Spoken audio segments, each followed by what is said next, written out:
discomfort, to say the least. The Four Noble Truths that the Buddha first taught after his enlightenment 2,600 years ago under the Bodhi tree in Bodh Gaya, that there is suffering, and that takes a lot of different forms. So many of us, whether it's the physical suffering from sickness, mental, emotional, we don't know what the future will bring. We don't know how long we're going to live. We don't know what's going to happen next.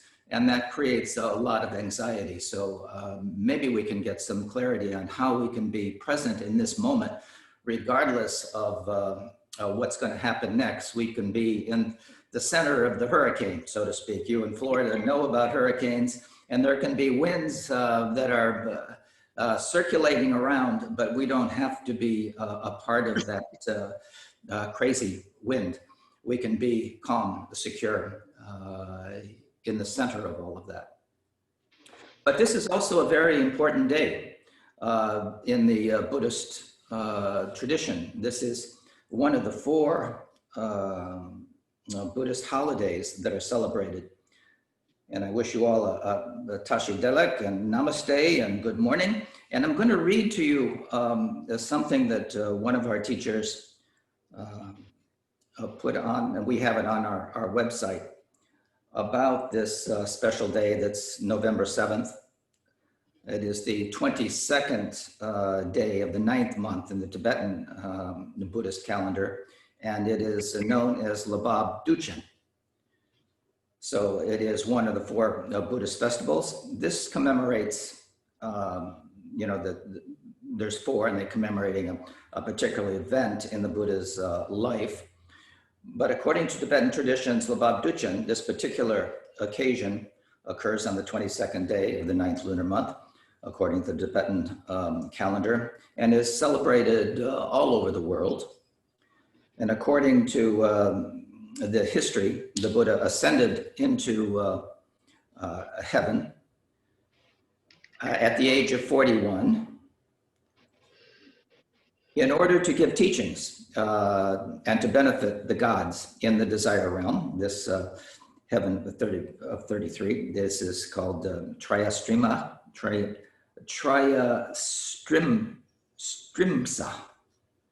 is the Sanskrit word.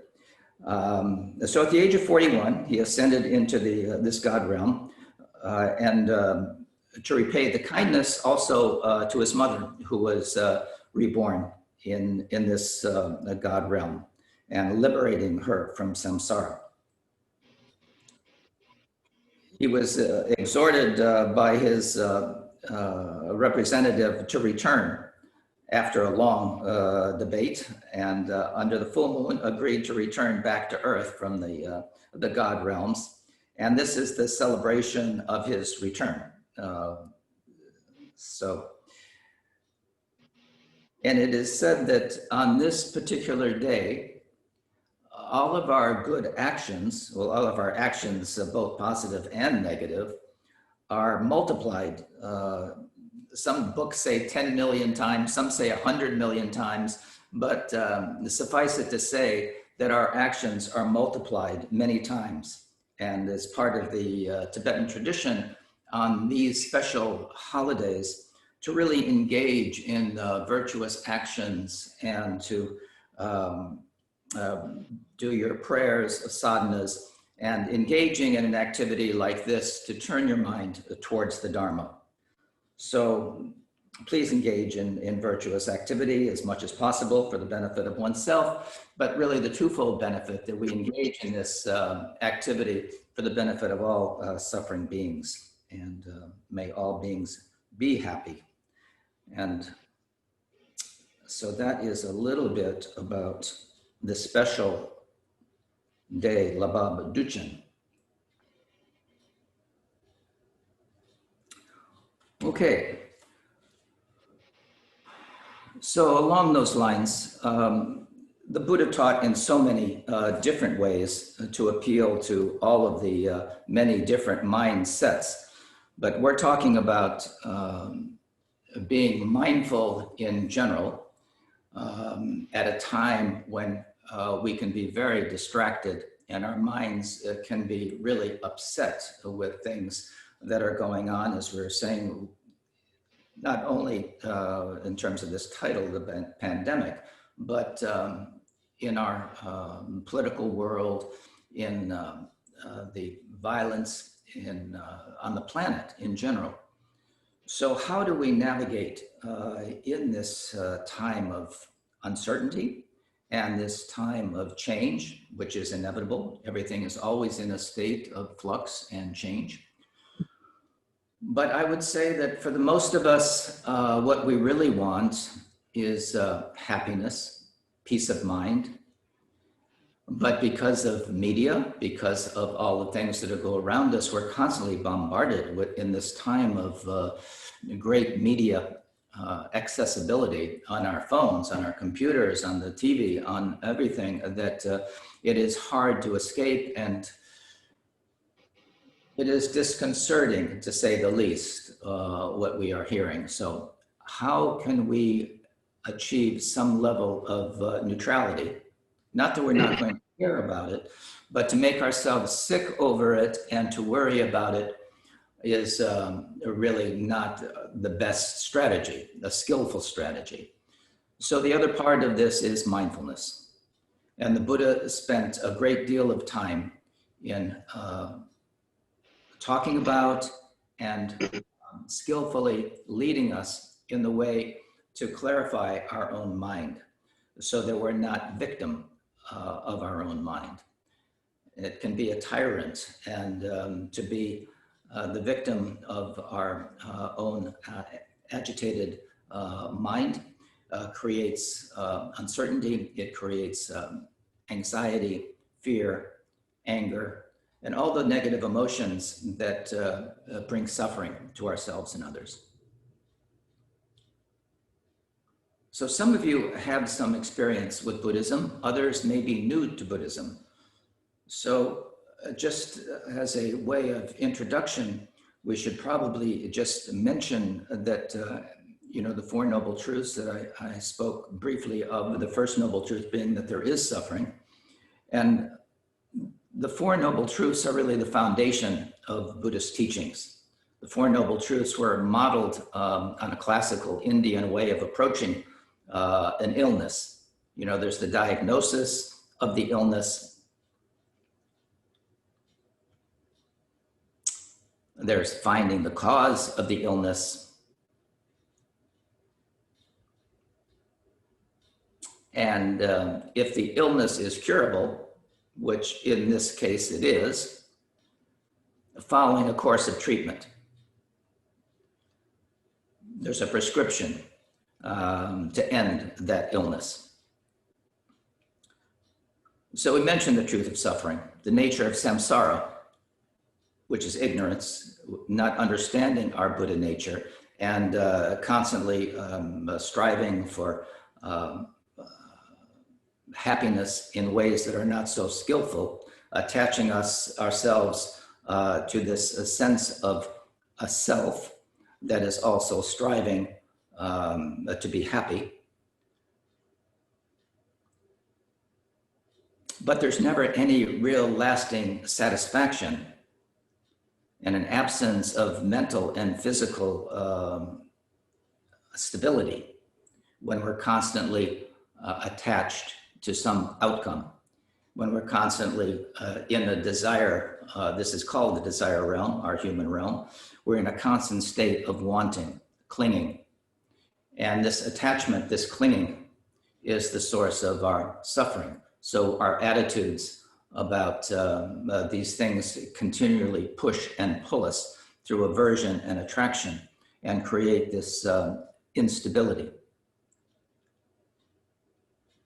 So the truth of the origin of this suffering originates from the belief in a truly existent self and phenomena that exist outside.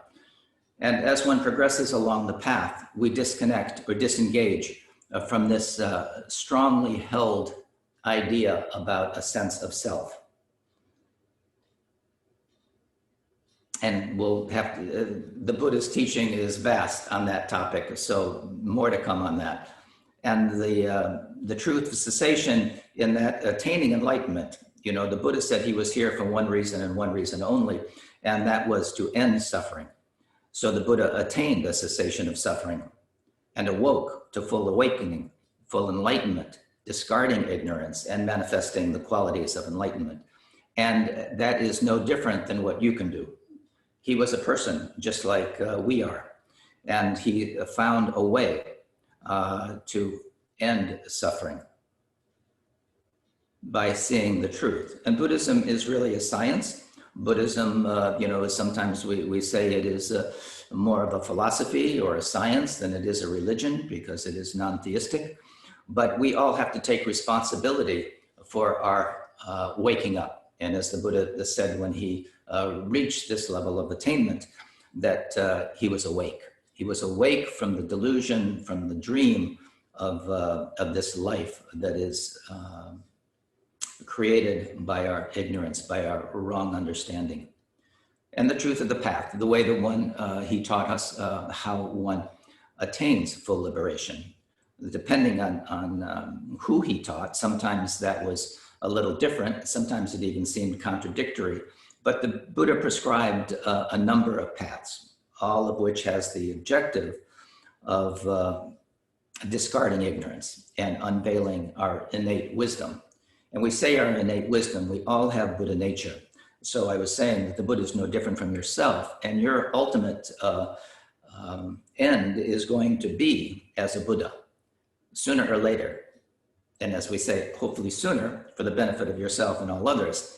So we discard this ignorance and unveil or uncover this innate wisdom by following what is called the Noble Eightfold Path. That is the fourth of the Four Noble Truths, the truth of the path. So briefly, any question about anything that I've said so far? And we'll just investigate a little bit about the Noble Eightfold Path.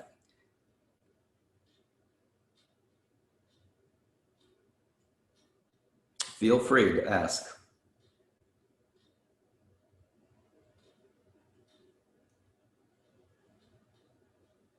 Okay, I think many of you, you know, if you've studied Buddhism at all, you're familiar with this view. But it is an important view to take and to understand. The Buddha said no suffering.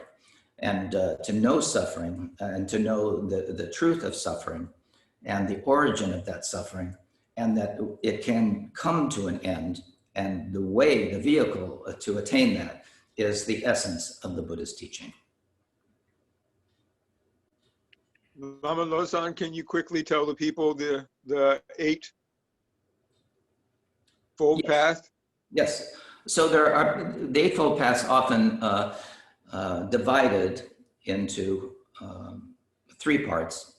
The ethical conduct, which is right speech, right action, and right livelihood. The meditation, which requires right effort, right mindfulness, and right concentration. And wisdom, which is the right understanding and right thinking.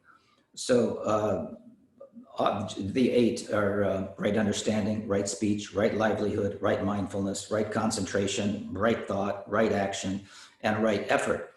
So this all contributes to our merit. So this is divided into merit and wisdom. So the merit part is the ethical conduct, right speech, right action, right livelihood, and right effort, right mindfulness, right concentration. This all leads to merit, which means that we're uprooting our negative predispositions and establishing a wholesome way of action in the world. And then wisdom, prajna, is brought about by right understanding, right thinking, our meditation, and the consequent realization of our Buddha nature, having the direct experience of Buddha nature.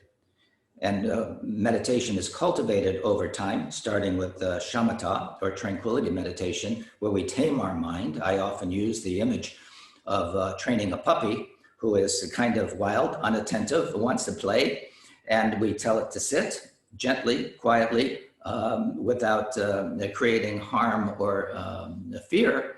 But we have to be consistent with that training, for it to come, for it to sit, for it to stay, for its own benefit as well as ours.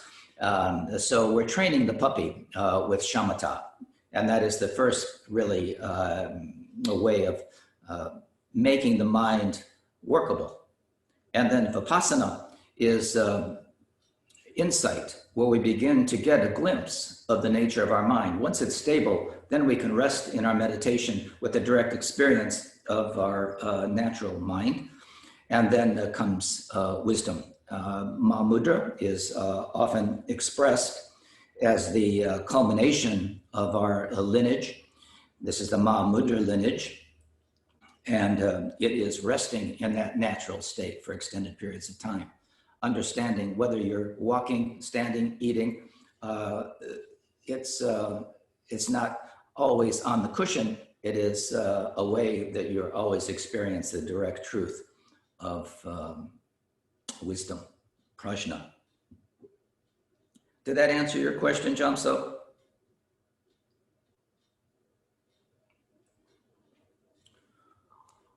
We could. Very much. Thank you, Lama La. Okay. Are there other questions, please? I have a question. Yes. I'm fairly new, so for the meditations, is that the order that I should learn them?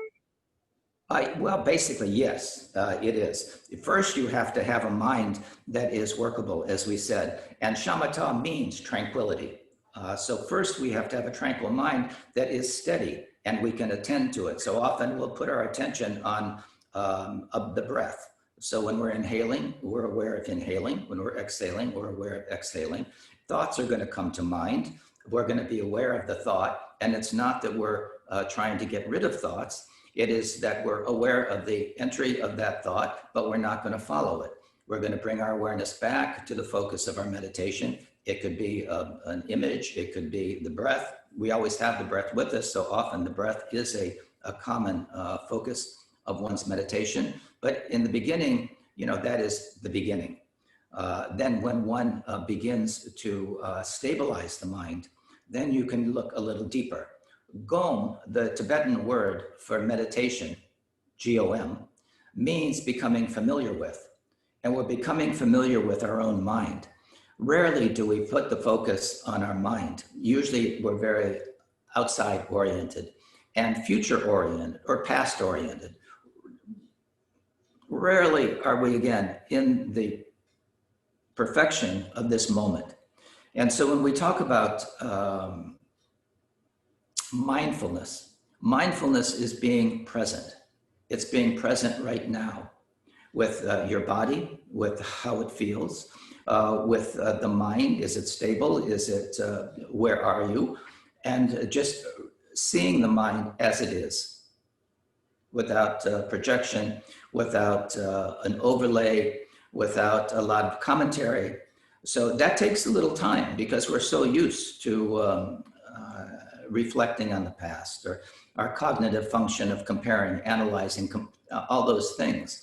That is, the true nature of the mind is just clear awareness, pure awareness. And to be quiet, to be able to have that clear awareness is what leads to wisdom, prajna. And so yes, there is a progression, and that would be the progression. But they are used, so when one has some stability, one begins to look at the mind and see what is the nature of the thought. You see it's very ephemeral. It comes and goes. Where is it? Where does it, what size is it? What color is it? It has no substance. There is no such thing as a thought, really. It's just very ephemeral. But we do crazy things because of these thoughts. If we don't have the right perspective, if we don't see things as they truly are, our mind can be a great healer, but it can make us very crazy at the same time. So that's where we begin to train the mind. That's why we say shamatha, tranquility meditation, leads to a deeper analysis called insight, vipassana, and then ultimately we can rest in that for longer periods of time.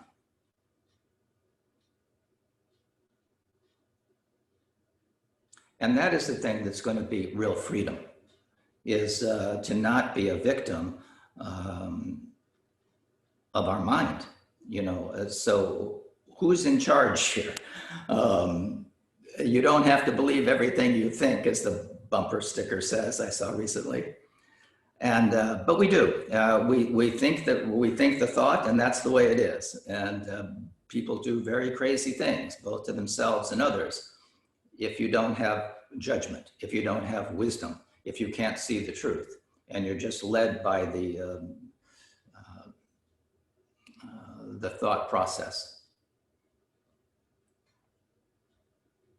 So in meditation, we see the thought process. We disconnect from it. We can see it with total detachment, with equanimity. We can just let it be. And in meditation, it is without judgment. One thought is not better than another thought, just like we think of the mind as spacious, like the sky, and these thoughts being like clouds in a spacious sky, having their moment of arising and just dissolving back into emptiness. They are naturally self-eliminating. But if we give it energy, if we feed it, one thought leads to another thought, and often it's compared to a waterfall, like a constant torrent of water over the waterfall, one thought after another. And then after we begin to train a little bit, the water becomes a little, maybe quick in the river, but not the waterfall. And then gradually a calm sea. Wind may whip it up a little bit, but then the wave just dissolves back into the sea without disturbance. But to know the natural clarity of your mind without distraction is a consequence of meditation, being non-distracted. That is the body of meditation. There's a prayer that we do, the Mahmud or lineage prayer, and it says non-distraction is the body of meditation. So we rest in that non-distraction. Easier said than done. But it is that same distraction that leads us to unskillful actions against ourselves and against our neighbor and everyone else. The anger that arises, if we don't check it and see it's arising, feel it's arising, our breath gets faster, we get tense, we get all kinds of things, and anger is a poison. So we will be healthier as we learn how to manage our wild mind and not kept hostage by it.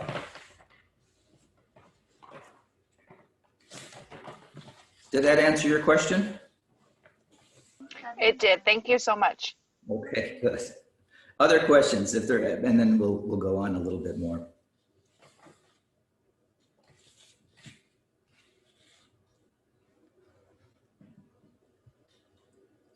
So on our way to Buddhahood, there are, and this brings me to, I think, one of the qualities that we need to talk about as we think about mindfulness.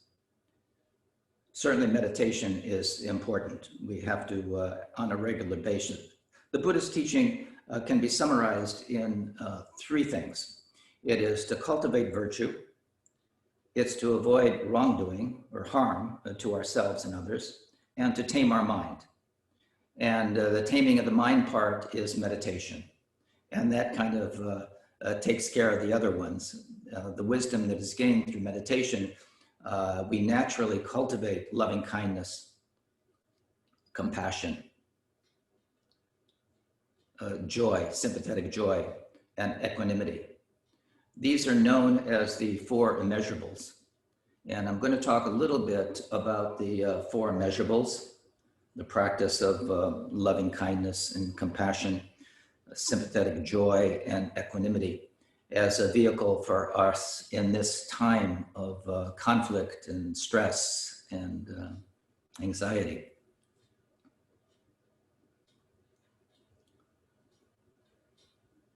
So these, the four immeasurables are also known as the four Brahma Viharas.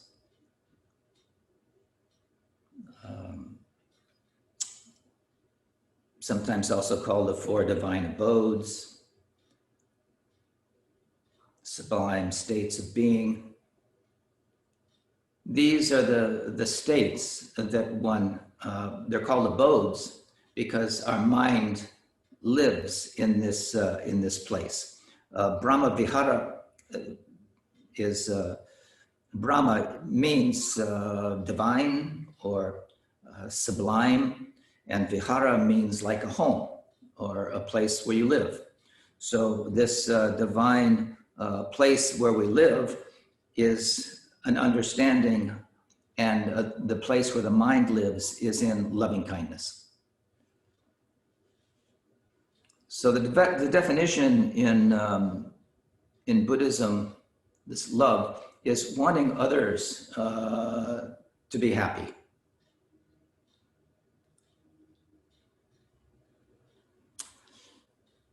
So it's an unconditional state, requiring a lot of courage and acceptance, including self-acceptance for ourselves. We can be sometimes easier on others than we are on ourselves, and we have to look at this kind of internal dialogue that we have in our mind. And sometimes it's very critical, more critical than it would be with your friends. You would never say some of the things to your friends that you say to yourself. So loving kindness, this is not wanting or wanting others to be happy. And I think we all want the same thing. We want to be happy.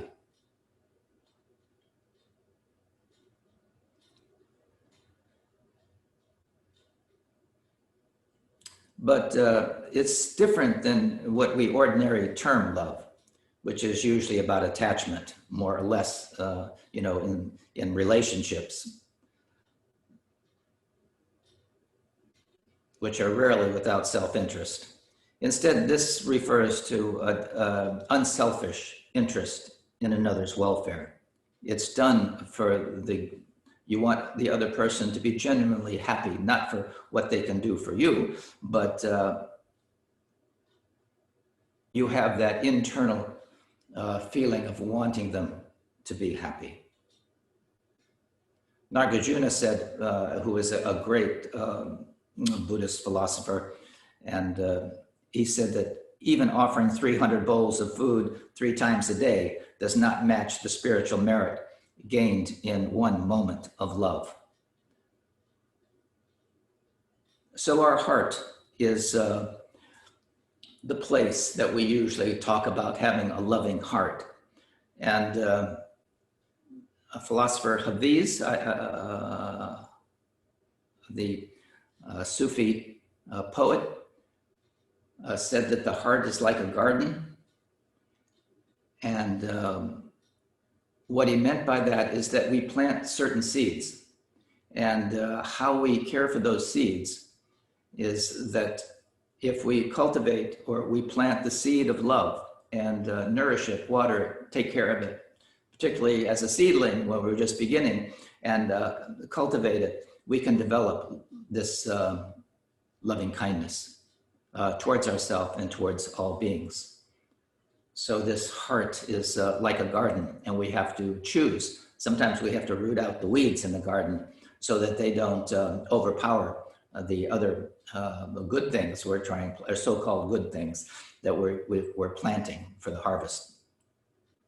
And the Dalai Lama said that if there is love, there is hope that one may have real families, real brotherhood, real equanimity, real peace. If love within your mind is lost and you see other beings as enemies, then no matter how much knowledge or education or material comfort you have, only suffering and confusion will ensue. That's what His Holiness the Dalai Lama said in a little book of Buddhism.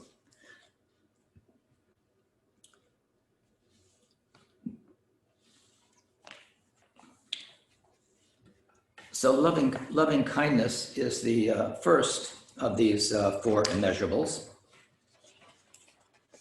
and maybe the most important when we look at how we develop ourselves as human beings.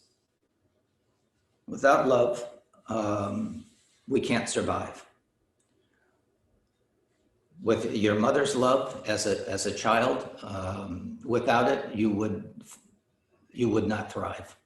But we're no different than that even now. Without that self-love, in a way that you know that you are on the path and that you are cultivating a virtue and well-being, and often generating love, kindness, and helping others, we get a good feeling ourselves in that by doing so.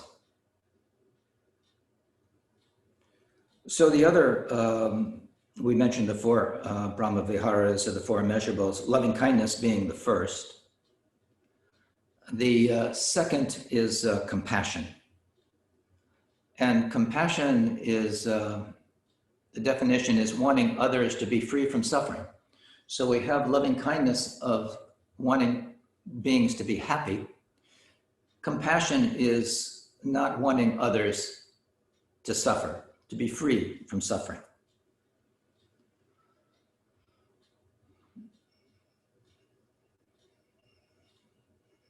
So when you feel that, that feeling when other people are suffering, that you have caring, that is compassion.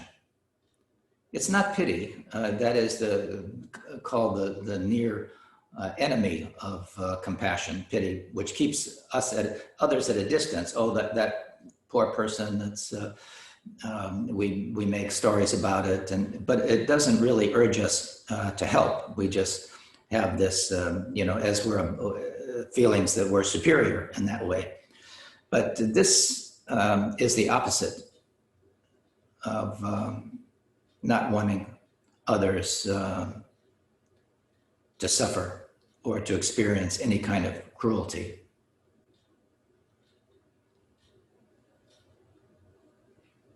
So this compassion, again, is unselfish. It's detached in a certain way, or you would just make yourself totally sad. And but the Bodhisattva's view is to save all beings. And that is a pretty overwhelming idea. But this sense of urgency in wanting to help others, from the Buddhist perspective, helping others is to reduce their physical and mental suffering, is very good. But the ultimate goal is to extinguish all suffering by stopping the process of wrong thinking, and the wrong views that lead to that suffering. And ultimately helping to lead the person to live in a more enlightened way. So that's why we say we dedicate the merit of our practice and our coming together for the benefit of all beings and their ultimate enlightenment. That is, we don't want them to suffer. And the attitude of the Bodhisattva, I mentioned that word Bodhisattva, it's a person who is cultivating bodhicitta, the mind of enlightenment, which is the ultimate compassionate motivation, the wish to liberate all sentient beings from suffering, the sufferings of cyclic existence, and to become a fully enlightened Buddha. And we wish to become a fully enlightened Buddha ourselves in order to act as an example and a guide for them, and to actually have the capacity to be of benefit. And this is the most honorable and idealistic motivation possible. So this is the idea of what the Buddha taught: loving kindness, compassion. Any question about anything thus far? Before we go on to another of the four, sympathetic joy.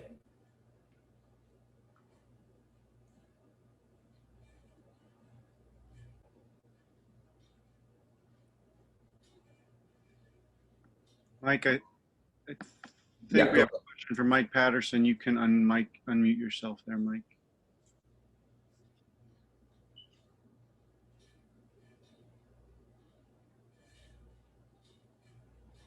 Mike, did you have a question? Here, I will unmute. Oh, sorry. There we go, Mike. You should be good. Okay. Hey, Lama, I'm sorry. We were talking about clinging, and what if you cling to a Buddha? Well, some clinging's better than others. And to cling to the idea of your Buddha nature and to practice rooting out wrongdoing, that would lead to benefit. But ultimately, you know, the idea of Buddha, the idea of enlightenment are all empty. So it leads to a deeper understanding about self and other and Buddha. You are Buddha. And so understanding that you are Buddha yourself, and he is the guide. We appreciate our teachers, and anytime that we're learning something, whether it is in school or certainly training our mind, we need a teacher, we need a guide, we need someone who has been there that can be of true benefit to us. So we have devotion for the teacher.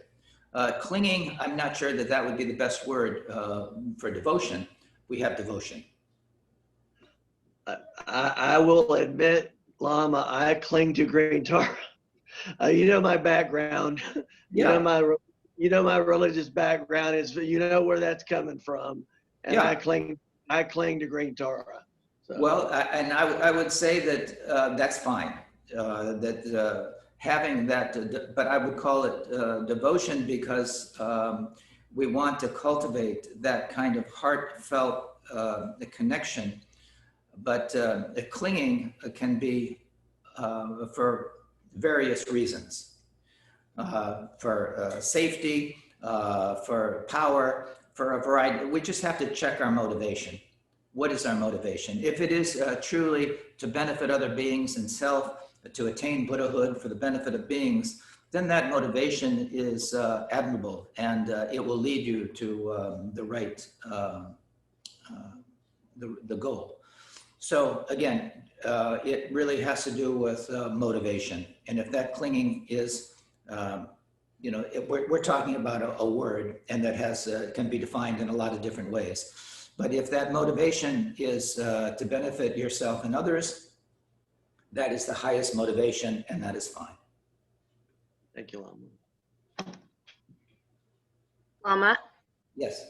Hi, this is Courtney. I'm under Chris's Yes, hi, name. Courtney. Hi, how are you? Fine, thank you. Hey, so I just, you know, I have to tell on myself, and I'd like your experience with this, but, you know, before I meditate, I do say a general Buddhist, you know, mantra, and, you know, it comes from Bhutan, but, you know, I can't help but when I think about this one that we're talking about compassion and not wanting suffering from people, my mind does go to, my motives aren't great, especially right now in our political atmosphere and stuff like that. But how do you keep from your mind? I guess I probably just need to stick around and keep meditating so my mind doesn't wander as much, but it kind of goes to, you know, I want the benefit of, for all sentient beings, but then it always, well, not always, but sometimes it comes back to how it's going to benefit me,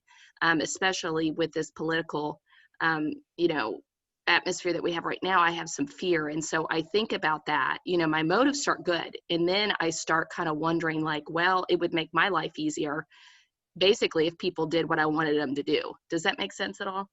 Yeah, it does. And one of the fourth of these immeasurables is equanimity. Okay. And we will talk about equanimity. Okay. Understanding that people who we may not agree with, who may have different ideas than ourselves, we have to allow that and trust that, you know, if they do things that are harmful, there is a karmic consequence to that. And if there is a karmic consequence to that, if we truly want them to be happy, we know they're going to suffer as a result of that karmic consequence. So we turn that into a feeling of loving kindness and compassion because of the sorrow that is going to be heaped on them if they are acting immorally, unethically, and in ways that hurt other people, there is a karmic consequence to that.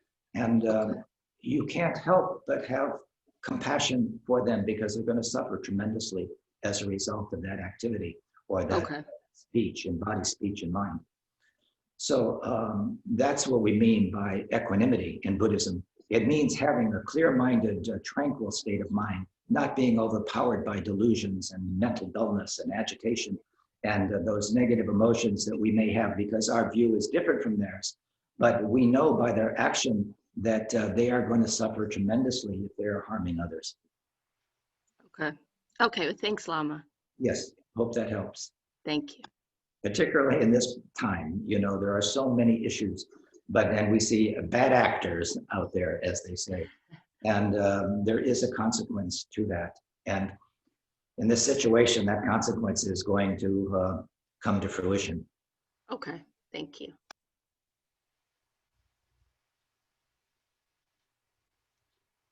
Other questions before we go on? Well, this did bring up the often equanimity is taught first, actually, but in some texts it's taught the last. There is sympathetic joy and equanimity.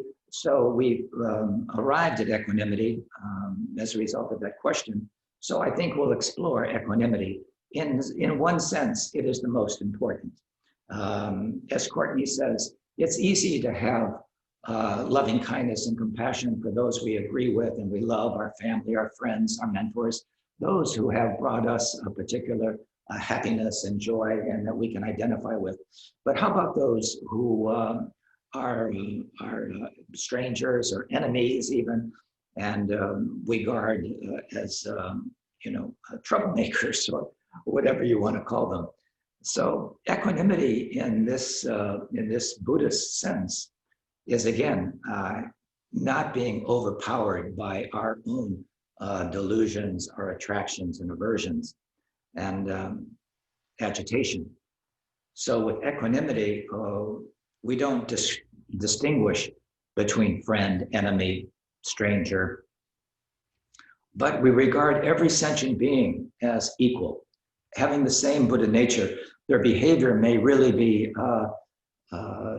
intolerable, but their Buddha nature remains the same, untouched by that. And sooner or later, they will wake up to that. But in the meantime, they're accumulating tremendous negative karma that will also ripen for them now or in the future. So the near enemy of equanimity is indifference. We don't want to be indifferent. It is tempting to think that just not caring is equanimity, but it is just a form of egotism, really. It is where we only care about ourselves. We must care about other beings, even if they're acting in ways that are not agreeable to us. We have to see clearly the situation that drives them, the ignorance and anger or misunderstandings. So the opposite of equanimity is anxiety, worry, stress, and paranoia caused by dividing people into good and bad. And one can worry forever if a good friend may not be a bad person after all. Friends become enemies, enemies become friends. We worry about the trusting others and all those things in friendships. But equanimity is the basis for unconditional altruistic love, compassion, and joy. All the other ones we're going to be talking about. Equanimity is the basis for developing these other ones. So it is the basis for cultivating what we call bodhicitta, loving kindness, and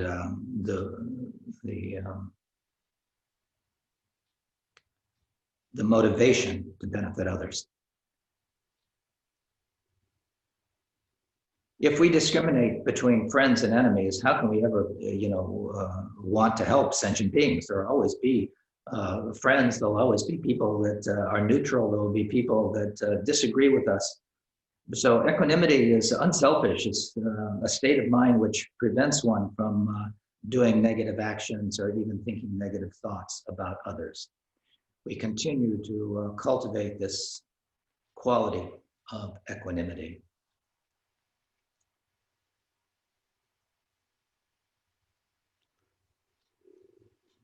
And as we say, sometimes friends become enemies, enemies can become friends.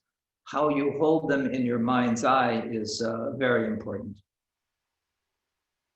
If you see that as a good person doing bad things, then we don't like the behavior, certainly, but we cultivate and pray for their well-being and want them to be happy, ultimately.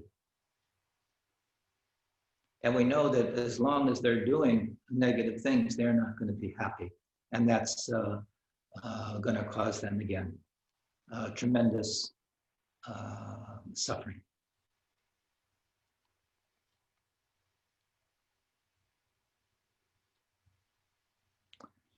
So we said loving kindness, compassion, and equanimity. The last one is sympathetic joy. That is the term that's used. And the definition is being happy with someone's good fortune or their own happiness. If something good happens to somebody, they get the job, they get the promotion, they get the new car, they get the happy live forever relationship. You know, sympathetic joy here refers to the potential of bliss and happiness of all sentient beings, and they can all become Buddhas. And we want them to be happy, we want them to enjoy their life, and we take pleasure in their good fortune. And it makes us happy if we rejoice in that. And it is said that we get the karma, the good karma, the merit of rejoicing in their happiness or their well-being. And of course, the opposite is jealousy. That emotion can really wreak havoc with us. Being jealous of the good fortune of others. Why didn't that happen to me? Why didn't I win the lottery? Why didn't I get the promotion? Why didn't I get the job? Etc. One cannot accept the happiness of others. That is painful for us.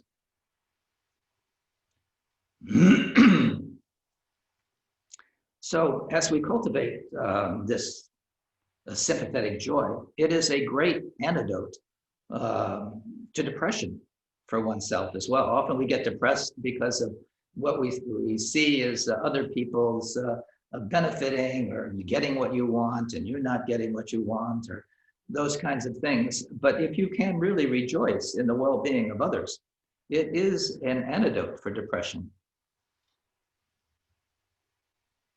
But this shouldn't be the main goal, but it works that way. By rejoicing in others who progress on the spiritual path, one can actually share in their positive karma, as it was said. Sympathetic joy also is unselfish. Very positive mental attitude, which is beneficial for oneself and others. So, saying a quick question. Yep. In this really highly politicized atmosphere, we see people that are very successful, ultra successful in life, yet we have a very negative attitude towards their success because of the way they've achieved that success, or what we consider success versus them. How do we kind of rein that in when we begin to get angry, or we have how do we have a view where we want to see change, but yet we don't bring on that anger that comes with jealousy? Is that just continually reminding ourselves about sympathetic joy and bringing it to the forefront of our mind? How do we continue to we practice it, and we know that there is karmic consequences that is ripening for individuals, and it may manifest at this point as a wealth, a position, power, fame, but it is very short-lived in the whole scheme of things. One may be very powerful one moment and quite the opposite or behind bars the next.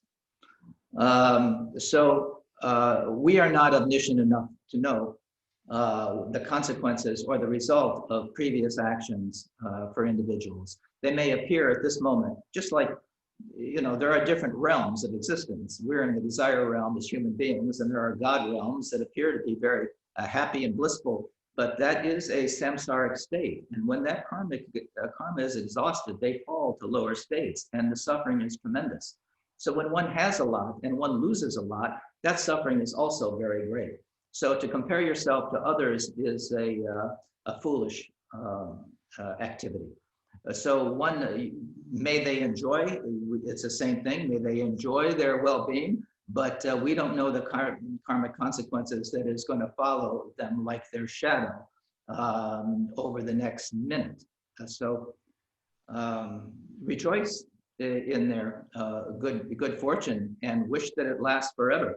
But if it came about by wrong methods and their motivation was not good, and other people suffered as a result of their climbing that ladder, it's going to have consequences. And just like we said, you should have, or we can cultivate the loving kindness and compassion to know that if that was brought about by unskillful actions, there's going to be a consequence. Always going to be a consequence. They may appear to be very happy and very well off now, but depending upon the motivation of that individual and the karmic consequences, that can change. And it will change, for sure. That is the nature of samsara. It's ever changing. So to compare yourself to others, we can be very grateful for our own mind stream. It may seem like a little thing to have found the Dharma, but in this particular day and age, Dharma is becoming very difficult to find.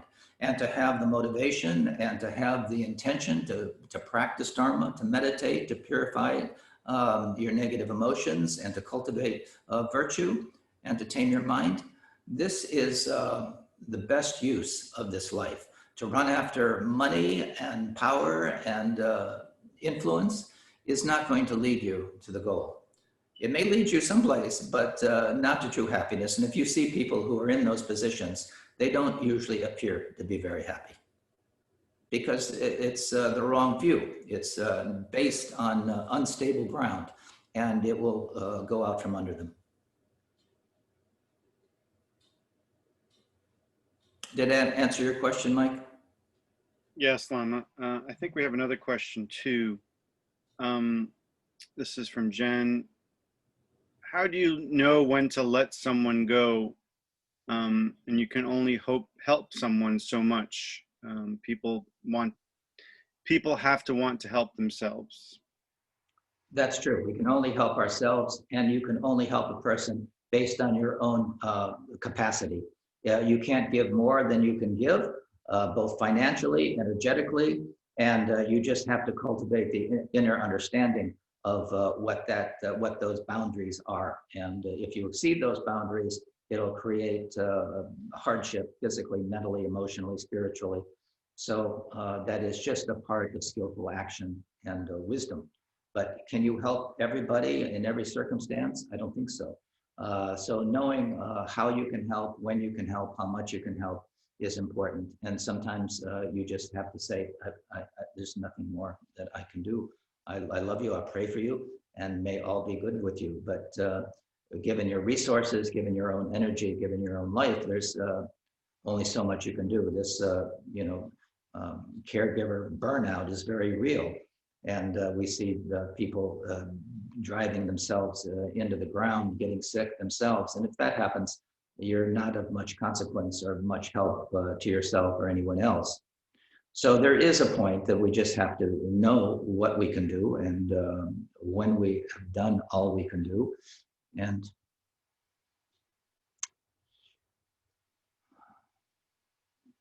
yes, it's like that. Thank you, Lama.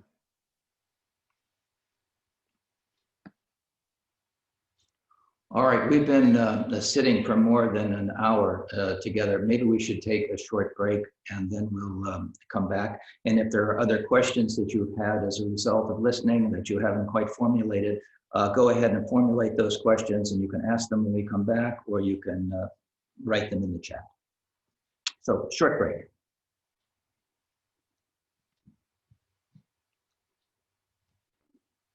5 minutes. Fill your cup of tea or coffee, go to the bathroom. See you in a few minutes.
Lama, I am offering you tea and coffee from afar here. Okay, thank you. I'm imbibing in it right here. Yeah.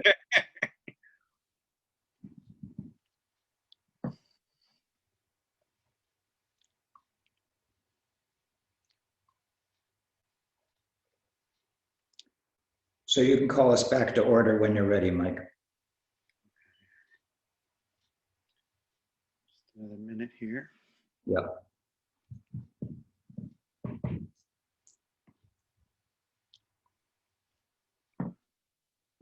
Yeah, we can take a little more time.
Lama, we're ready for the second part of our session. All right. So I was calling these the four immeasurables, and immeasurable means immeasurable. So this is unfathomable loving kindness, compassion, and sympathetic joy and equanimity as we cultivate it, so that this is where the mind lives. These are the four abodes of a Buddha. So we cultivate these qualities in a way that's immeasurable. So we think that we don't have the capacity, to have loving kindness in this way, to have compassion in this way. But it is a process, like we mentioned, the heart being a garden. And so we are growing these qualities to the point of a Buddha. We don't start out that way, although we have that capacity right now. But because we're obscured in a certain kind of way, that hasn't come to its complete fruition. But the good news is we are Buddhists, and we have these qualities within us. And one of the big obstacles to our realization is doubt about that. So we really have to put doubt away and know that we have these qualities. The way of the Bodhisattva is also through what are called the 6 paramitas, or 6 virtues. And this is the other thing that that the Bodhisattva, there are 10 levels of Bodhisattvas. As we progress along the path to Buddhahood, we continually improve and we purify our mind stream. That is perfect in itself. I mean, gold is gold. It will always be gold. No matter, you can't tarnish it. You can't make it anything else. Our Buddha nature is the same. There's no way that you can tarnish it or interrupt it or make it something different. It is pure, perfect in its nature. You are perfect in your nature. But because of our ignorance, we obscure that Buddha nature, and that is what meditation uncovers. That's what allows us to cultivate these qualities, which are innate within us. These other negative things are add-ons. They don't really belong to us, but they're habits. We call them habitual patterns. And they're habitual patterns because if we do things over and over again, it becomes a habit. And we're more likely to do it again and again as we do that particular behavior over and over again. So cultivating certain qualities is the attitude of the Bodhisattva. And just to mention briefly, again, this is a whole nother study and workshop or teaching that we can do on the 6 paramitas, or the virtues that a Bodhisattva cultivates on the way to enlightenment. And those are generosity, dana, the giving, morality or ethics, conduct. So generosity, morality, ethics, also sometimes called conduct, correct conduct, patience. So when we get angry, for example, the antidote to anger and frustration is patience, to allow, to relax, and to let be. Patience. And energetic perseverance, energy, joyful, enthusiastic perseverance, diligence, that is the 4th. Discipline, in order to tame your mind, just like taming the puppy requires discipline on your part to do that. Taming our mind requires discipline and practice. And meditative concentration, those are the things we talked about, beginning with shamatha, tranquility meditation, and vipassana, insight meditation, leading to the stability of mind and ultimately the state of Mahamudra. And So those things are all ways that we cultivate merit, and that leads to wisdom, prajna.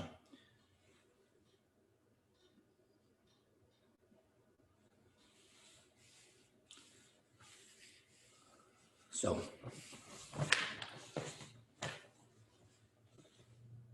when we talk about there are four phrases that maybe we could do a short meditation on metta, on loving kindness.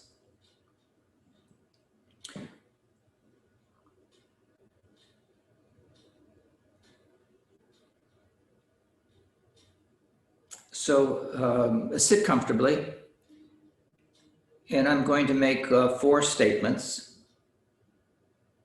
and this has to do with sending loving kindness to yourself and to others by using these phrases or words. And you can use other words that have personal meaning to you, but for the purpose of this meditation, I will use certain words. So sit comfortably. You can close your eyes.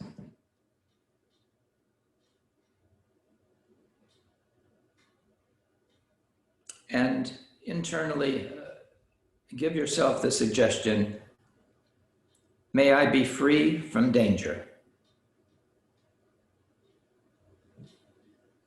May I be free from danger. May I be free from danger. May I be happy.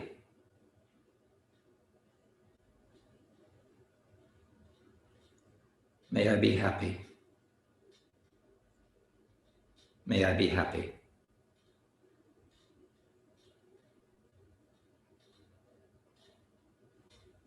May I be healthy. May I be healthy. May I be healthy.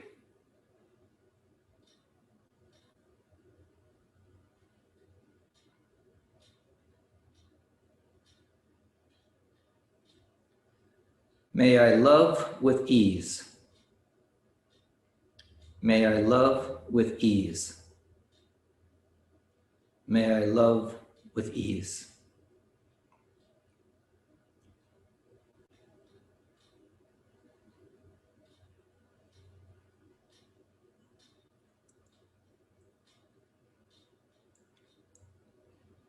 So we'll come back to these 4 phrases, but there are 6 stages of this metta, and you can do these 4 phrases with yourself, as we just did, with a benefactor or someone who has been of benefit to you, who you hold in some esteem, a good friend or family member, a neutral person you may see at the bank, or the post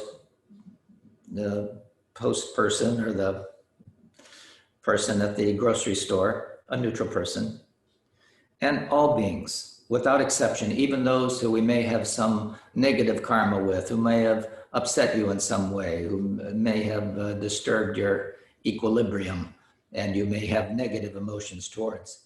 We need to neutralize that. So all beings, without exception, we say these 4 phrases for. May I be free from danger.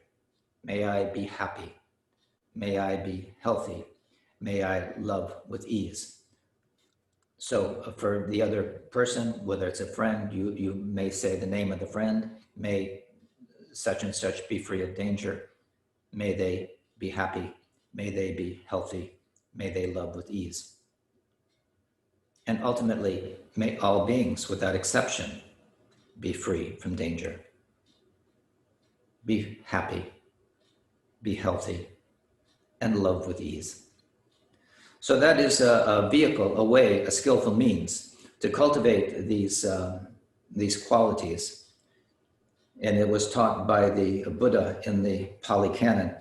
to practice like this.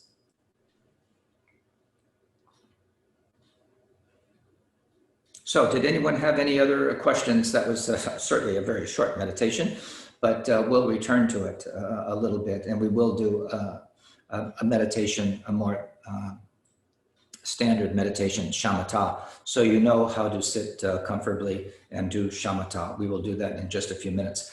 Unless there's no questions, we'll do it right now. So, Lama, I think we have a couple of quick. Go ahead, Mike. yes.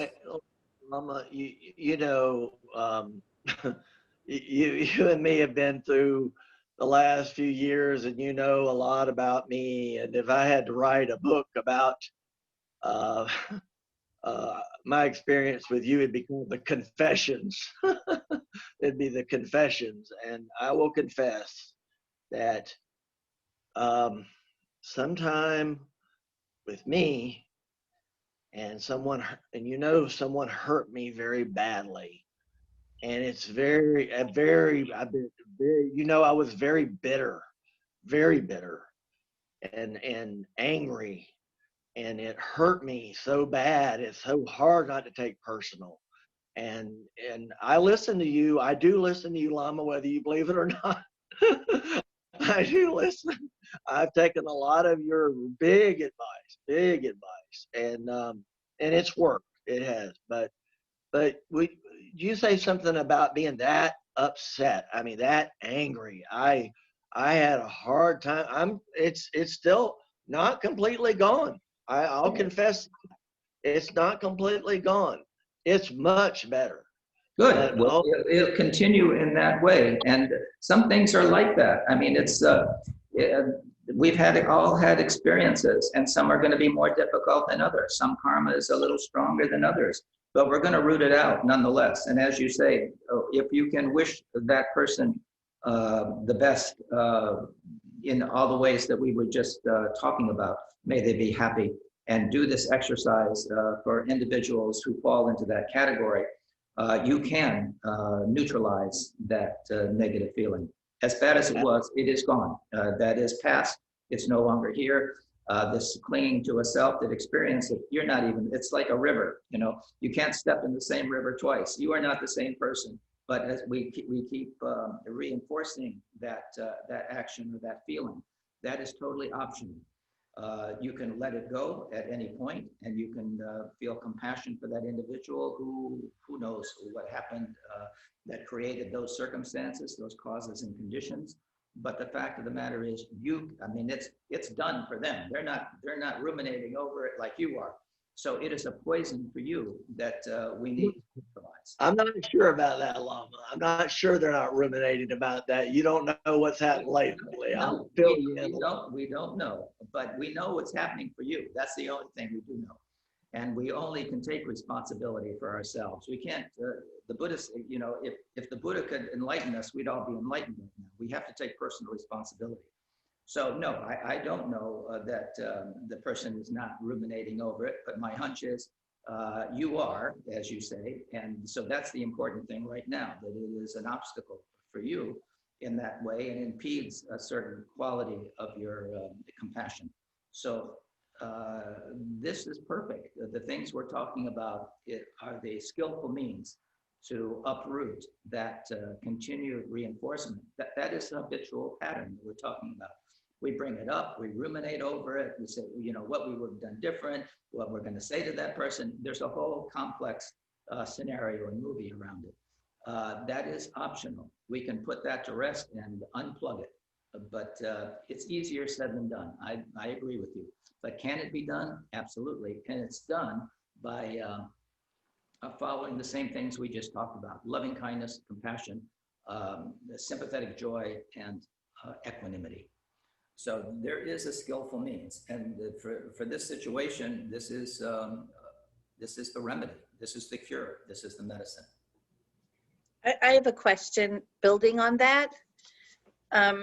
So you get to the point where you can let it go, and you realize it's in the past, and it's gone to you. But the people around you, the people that either witnessed it or were there, are constantly trying to drag you back in, saying you're in denial, you're not facing it. How do you deal with that? That's their projection. I mean, you can have a very healthy mind and it is done for you. It may not be done for them, but if it is true that you have done this in a skillful and way that we're talking about, you can put it to rest. You can neutralize it. You have total equanimity because you see that person as suffering by their own illusions, and that action that they performed was out of a certain habitual pattern that they had, and that negativity is going to create more suffering for them if it continues. So that is compassion, is not wanting the person to suffer. If they continue to exhibit those actions in body, speech, mind, we know they're going to suffer, and you can neutralize that experience in your own mind by cultivating loving kindness, compassion, sympathetic joy, and equanimity. Okay, thank you. Does that answer the question? Yes, I have to think about it. You can't change anyone else's mind, unfortunately. They're responsible for their own points of view and their own projections. But up to you, I mean, we're looking that you have purified this and uprooted that constant source of agitation. And it doesn't belong to you. It really is totally foreign to your Buddha nature. And once you see it like that, and you see that that person who instigated it, it also has Buddha nature and was acting out of their own habitual patterns and negativity, you have compassion for that person who ultimately is suffering. It's not so much the person I was wronged by, it's the peripheral people that are like, how can you just let it go? Where, you know, trying to, it's like climbing out of a pit. You get up there and they pull you back down. That's the struggle personally for me. They have no power over your mind. Okay. Thank you. Yes. So Lama, we have another question in the chat here, knowing that you're very knowledgeable about Eastern medicine, and they're asking about anxiety, short-term techniques that can help dealing with anxiety, whether it be acupressure or mantra or tapping, things that can help in the short term dealing with anxiety. Well, if they do know tapping, tapping is an excellent, easily to use technique. But mantra, you know, the word mantra means mind protection.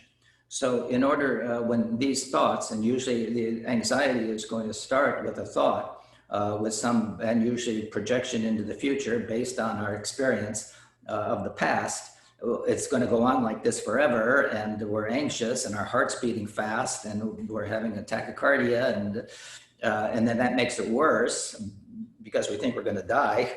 The tapping is useful. It's a technique with you know, using certain aphorisms and certain suggestions to yourself as you tap. That is fine. Everyone is different, and in terms of acupuncture, we always treat the person, or acupressure. So the anxiety can come from a variety of places. It can come from any organ system: kidneys, heart, spleen, liver. So you have to balance the person, and so Western medicine treats the patient with a particular drug. And so if you have anxiety, there's a particular pharmaceutical that they'll use for it. And if that works, fine. If not, they'll give you another one. In Asian medicine, it is treating the underlying problem. And I would have to know the person better to give you, you know, a view of how we would treat that. But the tapping would work, and using mantra, if you do a particular practice, a sadhana, and you have a yidam practice that you do, and there is a mantra associated with that, by all means, use the mantra and call on the deity to help you with that, or your spiritual teacher to help guide and protect you in that situation, your mind stream. But there are various means to do that. Thank you, Lama. I believe Ronald has a question. Yes. about techniques. Every morning when I meditate, I'll do one round of vase breathing. And what's your thoughts on vase breathing? Fine. What is your experience with it?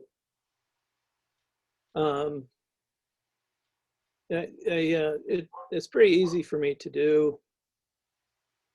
And one of my Buddhist friends says, Khenpo Kartar Rinpoche did it every day, and that's like the secret of his longevity. Yeah, well, it is used in practices. Yes, it's a special breathing that is done when you're doing particular yidam practices as well, and you can do it anytime. And if you're skilled and you've been taught properly on how to do it, no problem.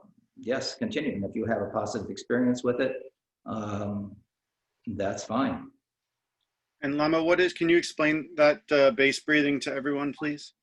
Actually, I'm not going to do that right now because it has to be done in conjunction with other practices. So, you know, so it's a little bit, I'm not just going to put it out there for general use. So it's more advanced breathing techniques. Yes. And, you know, just like any other breathing technique, if you do it improperly, you do too much, or you do, it can be a hindrance to your practice. So, but if people want to know more, it would be important for them to talk to their teacher about it, what practices they're doing, and what their situation is. But alternate nostril breathing, doing a pranayama as part of yogic exercise, excellent. I mean, your primary source of energy is the air that you breathe. And again, you can go for a while without eating and drinking. You can't go long without breathing. And doing breathing exercises, people often breathe very, very shallowly, and it affects their vitality and their chi overall. So there are a variety of well-known breathing exercises in yoga. It's pranayama. And if you've studied yoga, hopefully if you're taking yoga classes, your teacher is also teaching pranayama.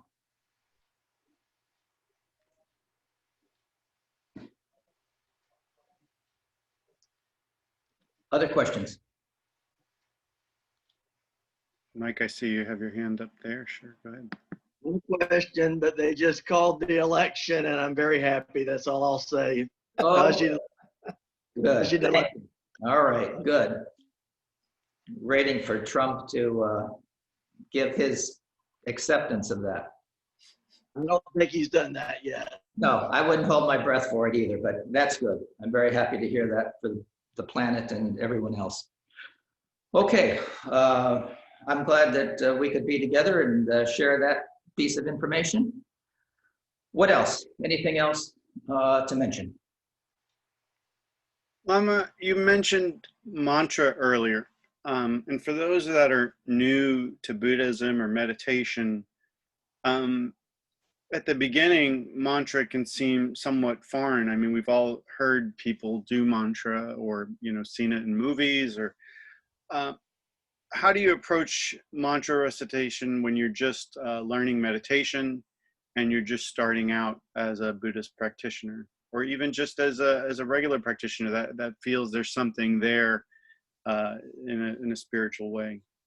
Yeah, mantra in terms of Buddhism is a higher meditative practice.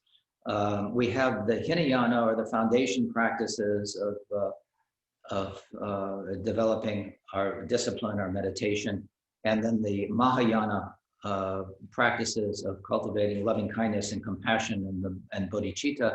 And we have the tantric practices or Vajrayana practices, which are involved with the yidam practices or deity practices. And that's where mantra, it's also called mantrayana. That's where mantra becomes more significant, and the relationship to the guru is also important, the teacher in the Vajrayana. So mantra, it can be anything, really. Prayer can be a mantra to say aphorisms that are positive and affect you in the right way. But when we talk about mantra, it is usually associated with a particular deity, for example, a Chenrezig, who you do on a regular basis, or Medicine Buddha. So Om Mani Padme Hum is a commonly used mantra in Tibet, and It is one of the practices that is done in all of the centers on a regular basis. Chenrezig is the Bodhisattva of loving kindness and compassion. And there's a particular practice that is done where you visualize the deity, and his mantra, Om Mani Padme Hum, being distributed to all beings across the realms, as far as space can go, and to bring benefit to beings, and expanding loving kindness and compassion. He is the Bodhisattva of loving kindness and compassion. So very appropriate to be talking about Chenrezig or Avalokiteshvara or Kuan Yin. Those are all the same person, sometimes manifested in a different form, but they are all represent the loving kindness and compassion of all the Buddhas as represented in those different forms. So the mantra, as I mentioned, is mind protection, and everything has vibration. Everything, sound has a particular vibration, and when you say a mantra with that particular sound, Om Mani Padme Hum, it has a vibratory capacity to really change how we are fundamentally, to that point of enhancing loving kindness and compassion, and open us up to that positive energy of Chenrezig. So did that answer your question? Yes, thank you, Lama. So some of you, any more questions? I do, Lama. Yes. I just, it's interesting that mantras even made it into pop culture now. That my favorite Hollywood martial artist, which is really a Buddhist, Donnie Yen, in one of the Star Wars movies, he's a mantra is I am with the Force, and the Force is with me, and he says it over and over. It's a mantra. That's right. It's pop culture now. Yeah, you could use that as a mantra. But like I say, it means mind protection. And there's a lot of things that can go into that category. So I think before we finish, and we want to leave a little time, this is a fundraiser for Jacksonville KTC. You're about to hear about the transitions that are occurring there. But I want to give a little brief sitting instruction for shamatha. We said that this is the beginning, really, of purifying our mind stream and training our mind. So the elements of the sitting practice briefly are, the physical postures, taking a stable seat, as it is said. You can be cross-legged, or you can sit on a chair, have your feet flat on the floor if you're sitting on a chair, and sit a little bit towards the edge of the chair so that your spine is straight, and your chin is slightly tucked in, tongue is resting on the roof of the mouth. The important thing is to be comfortable, but to be awake, to be mindful. We're talking about mindfulness, and meditation is the key to that. So you can place the hands in the lap in kind of the mudra of equanimity, or on the knees, palm down. Khenpo Karthar Rinpoche would have the ring, the thumb in the ring finger joint there, where the ring would be on the fourth finger, and then a gentle fist and that on your knees. And straighten the spine, pull in the chin slightly, and lower the gaze. We're looking at an imaginary spot about 2 feet in front and 45-degree angle down. In some meditations, you may have raised the gaze a little bit, and there are different meditation postures. But for the most part, you want your sitting seat to be stable. If you're sitting on the floor, have a cushion under you. You want your bottom to be about 4 inches or so above your knees, so that you're not just flat on the floor. I would suggest, there's the cushions when you're in the shrine room at Jacksonville KTC. They have the zafus. So, but you can roll up a pillow and sit on that. So mental technique, place your attention on the breath. For this, we're going to use the breath, and we're just going to follow the in and out breath and count the out breath. So just count silently each time you exhale. And but when you count to 21. And if you haven't done meditation before, If you can just sit and do 21 breaths. The breath is relaxed. It's not forced in any way. Just breathe naturally through the nose.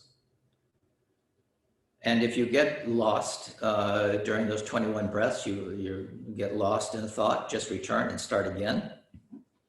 There's nothing magical about the number 21, but sometimes in the beginning, having the mind to focus on the count, on the breath, breathing in, breathing out, helps to train the mind. It's like training wheels when you're riding a bike. So we have the training wheels on with the counting. Ultimately, you ride the bike, you take the training wheels off. So we also will stop the counting and just be with the breath naturally without counting. But first we stabilize the mind with the counting. Just like when we ride the bike, we have our training wheels so we don't fall over. So we want to have an undistracted as much as possible quality. So notice any distraction. Label the distraction thinking, if you like, but let go of the distraction. As soon as it comes into your mind, you're aware of thinking, let it go and gently return your attention back to the breath. You don't want to be too tight, too loose. The mind is relaxed. There's no forcing. Just be natural. The mind just be at ease, open, free of any burden. We often say the mind is like the sky, spacious, and these thoughts that come are like clouds in the spacious sky, just having their moment of arising and dissolving into emptiness. So we don't want to be too tight. Relax your shoulders, relax your belly, let it be natural. The nature of the mind is just clear awareness.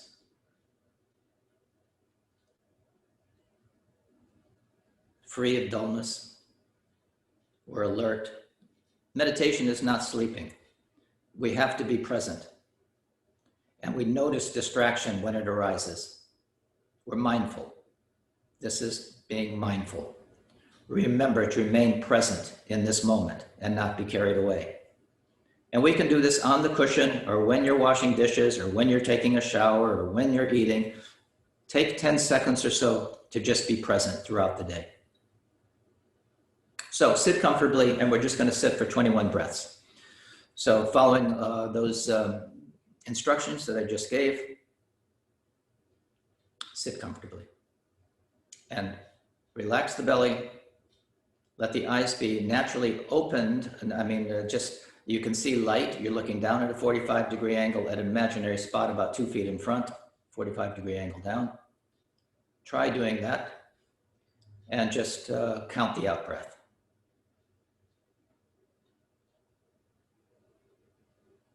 And let the breath be, again, natural. Don't try to speed it up or slow it down. Just let it be as it is.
The breath may naturally slow down a little bit as you relax into your meditation.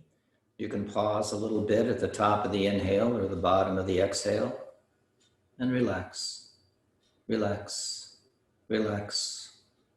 But maintain mindfulness, awareness.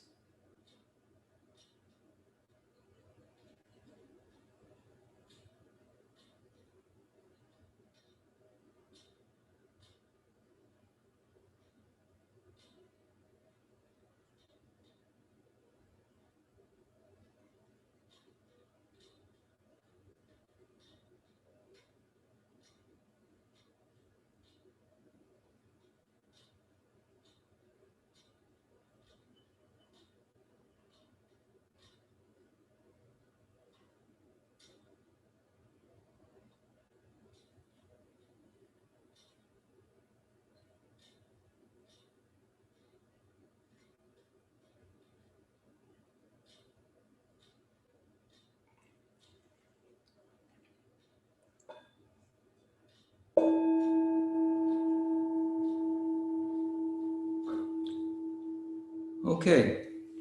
So I suggest, doing this exercise, if you can, at least once a day, maybe twice a day, 21 breaths for 21 days. And we're establishing a routine, a rhythm, a habit, a good habit of meditation. And if you can, find a place at your home that's quiet, that you can maybe put a little place where you have your blanket and pillow, and a place where you sit comfortably. Maybe a little table there where you have a candle, a picture of your teacher, a flower, a thing that you cultivate a sacred space, and you have this place where you do your meditation. We have a place where we sleep, a place where we eat, a place where we study. You should have a place, it can be just in the corner of a room. It doesn't need to be a big deal, but a place that you can go to and feel safe and out of the way, where you're not going to be disturbed, and have that as your meditation space. Any question about that practice? You feel like that's something you could do if you're not used to meditating? Are there any questions about it?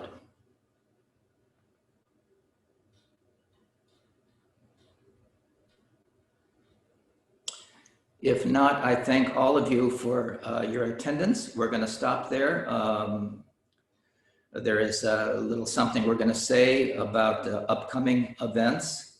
So I appreciate the opportunity to be able to speak with you and be with you today. And I wish you all the very best. Continue with your practice. And if I can be of benefit to you, please let me know. We now have a certain karmic connection. So let me know if you need anything along the way. But it's my pleasure. And thank you. Thank you. So I'll turn it over to you, Mike. Thank you, Lama Losang. Thank you for being here, and thank you for this wonderful teaching. Also, thank you to everyone that has attended.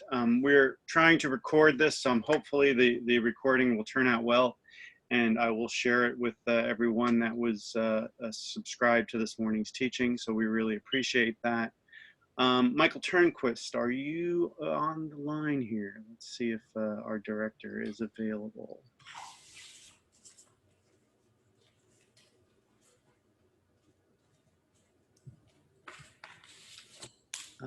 He might be having some technical difficulties, so I will go ahead and turn it over because I don't think he's unmuted there.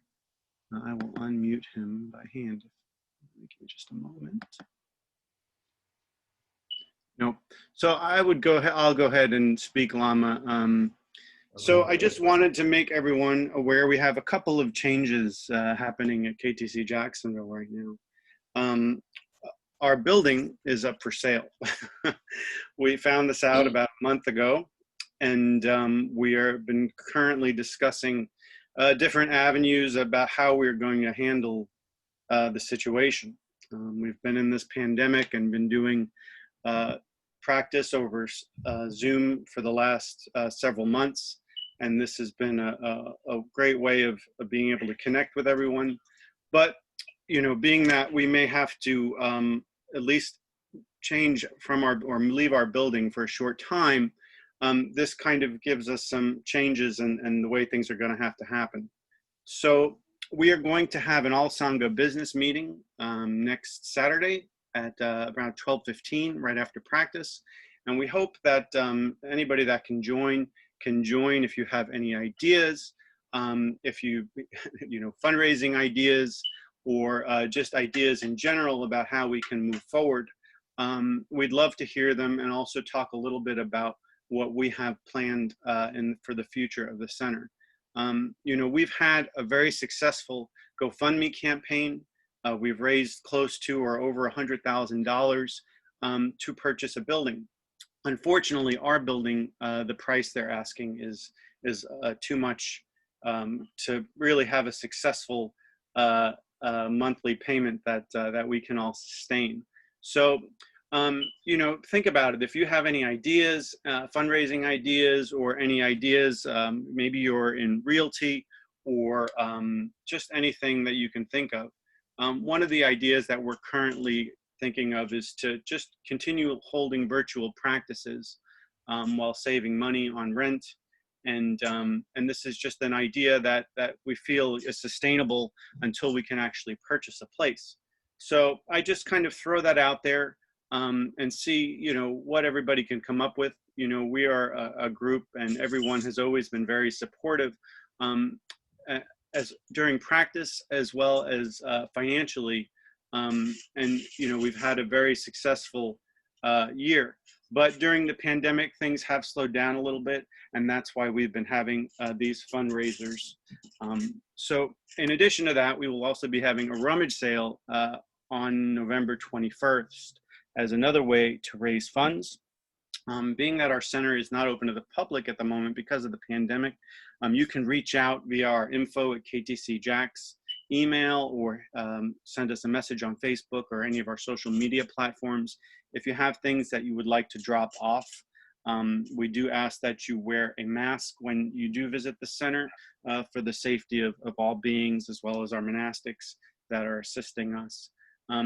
But, you know, we have a little bit of change coming, and, you know, I think we have a very strong Sangha, and we've done great with all of the change and that we've had in the past.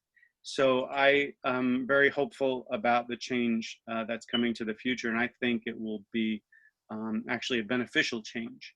So if you can participate next week, next Saturday after practice, that's wonderful. If you have any ideas that you'd like to just, you know, send us a message or give us a call on, please feel free to reach out.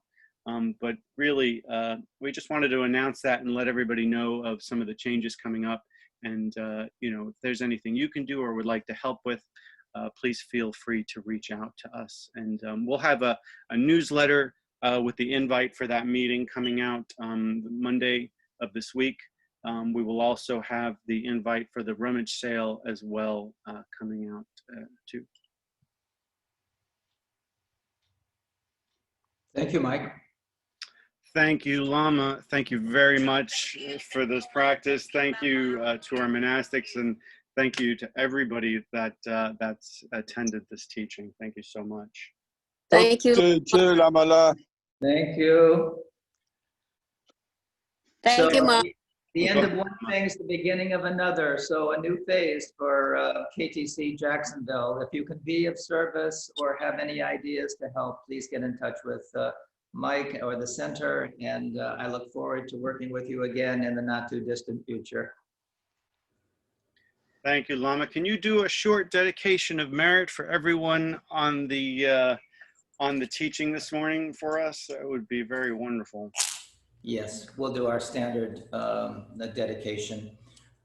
Sanjay kusum ne pejen lapdang, jani ninjaden pejen lapdang, gendun mi jedun pejen lapki, jidano amulam jubjerchik, jampal pawo jitar ken padang, kunduzang bodayang deshinde, Deda kunji jesu dak lobching gewa didak tam che raptu no. Karmapa, who is the activity of all the Buddhas victorious over the four Maras, may his teaching, this heart of the Dharma, continuously spread to the far limit of all directions, greatly increase, and auspiciously ever flourish. Thank you all. Thank you, Lama. Everyone have a wonderful weekend. Thank you. Thank you so much. Thank you.